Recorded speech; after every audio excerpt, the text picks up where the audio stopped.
จ่าไหมเคยจ่าแต่ที่ไหนก็ยังไม่รู้ว่าจ่าที่ไหนมันติ้งข้างโค้งจ้ะเนาะถ้าไปแบบเบื้องถือว่าบางก็จะจ่าบางจ้ะเนาะมิ้นก็ไอ้จ่าที่ไหน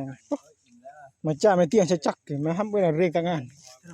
ไม่ใช่ไปเชื่ออันนั้นนะพี่จ้าแล้วนะเรื่องทำไมบุ้งคือกันแล้วก็เข้าไปเนาะ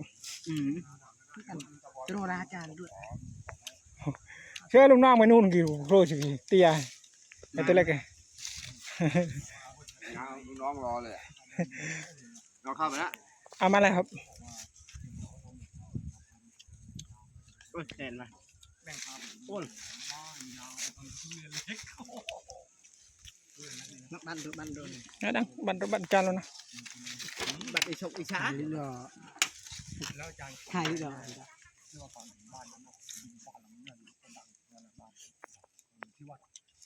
ป่าทุเรียนเล็กดินแดงอ่ะที่มันเลยป่ายางเลยเป็นป่าไม่ใช่ต้องเข้าป่าเต็มที่ได้มาชิโยงดอกเต็มต้นเลยเต้าเอ้ยมึงไก่นี่ลำพูดฮะบ้องโยงอะไร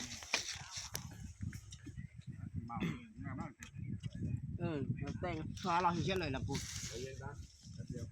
เดี๋ยวยุให้